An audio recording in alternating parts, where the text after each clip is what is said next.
जफर ने गाया है, उम्रे दराज मांगकर लाए थे 4 दिन, 2 आरजू में कट गए 2 इंतजार में। ऐसी ही कहानी है आदमी की। जिंदगी में कुछ हाथ आता नहीं, आशाएं बहुत हैं, सपने बहुत हैं, लेकिन हाथ में सिर्फ राख ही लगती, आशाओं की सपनों की धूल ही लगती। और जाते समय जफर के शब्द अधिकांशतः सभी के लिए सही सिद्ध होते हैं। 4 दिन मिले थे जिंदगी के, 2 आकांक्षाओं में बीत गए, 2 उनकी पूर्ति की प्रतीक्षा में। न तो कभी कुछ पूरा होता है, न कहीं पहुंचते हैं। जीवन ऐसे ही बीत जाता है, व्यर्थता में, असार में। जिसे जीवन की ये व्यर्थता दिखाई पड़ी, वही संन्यास्त हुआ।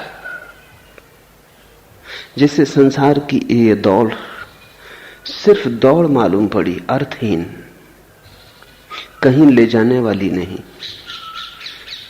जिसे जीवन सिवाय मृत्यु के मुंह में जाने के और कुछ न दिखाई पड़ा, वही जागा। उसी ने होश को संभाला, उसी ने नींद से बाहर निकलने की चेष्टा की। अगर तुम्हें अभी भरोसा है कि तुम्हारे सपने पूरे हो जाएंगे, तो तुम जागना ना चाहोगे। जिसके मन में भी सपनों का जाल है, वो जागना ना चाहेगा, क्योंकि जागने पर तो सपने टूट ही जाते। सपनों के लिए नींद चाहिए, प्रमाद चाहिए नींद के लिए। अप्रमाद का अर्थ है होश।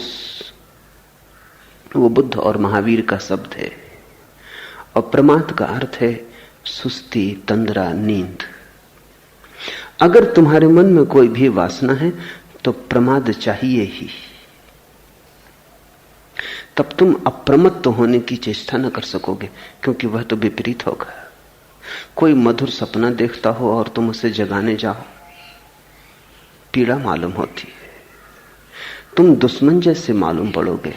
इसलिए बुद्ध पुरुष सांसारिक व्यक्तियों को शत्रु जैसे मालूम पड़ते हैं। मधुर नींद ले रहे थे, अपने सपनों में खोए थे।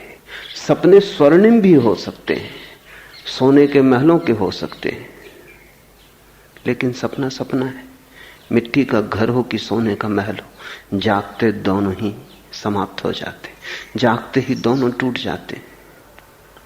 बुद्ध पुरुषों की सारी चेष्टा यही है कि तुम कैसे सपने के बाहर जाग जाओ, तो ही तुम जीवन के वास्तविक रूप को जान सकोगे, तो ही तुम उस जीवन को जान सकोगे जिसकी कोई मृत्यु नहीं। अभी तो जिसे तुमने जीवन समझा है वो मान्यता है, वो जीवन नहीं है। इसे कौन जीवन कहेगा जो आज है और कल नहीं हो जाएगा। पानी का बबूला है बुद्ध ने कहा, भोर का तारा है बुद्ध ने कहा, अभी है अभी गया, घास के पत्ते पर टिकी सबनम की बूंद है बुद्ध ने कहा। कब गिर जाएगी कोई भी नहीं जानता। ऐसे जीवन पर भरोसा कर लेता है आदमी। नींद बड़ी गहरी होनी चाहिए, बेहोशी महान होनी चाहिए। और रोज तुम देखते हो कोई बूंद गिरी, रोज तुम देखते हो कोई तारा डूबा, रोज तुम देखते हो कोई बबूला फूटा और खो गया हवा में। तुम 2 आंसू भी बहा लेते हो किसी की मृत्यु पर, सहानुभूति भी प्रकट कराते हो, लेकिन तुम्हें यह बोध नहीं आता कि यह मृत्यु तुम्हारी मृत्यु की भी खबर है। तुम मरघट भी हो आते हो और फिर वैसे के वैसे संसार में वापस लौट आते हो। नींद बड़ी गहरी होगी, मरघट भी नहीं तोड़ पाता। निकटतम परिजन मर जाता है तो भी तुम जो मर गया उसके लिए रो लेते हो, लेकिन तुम्हें यह होश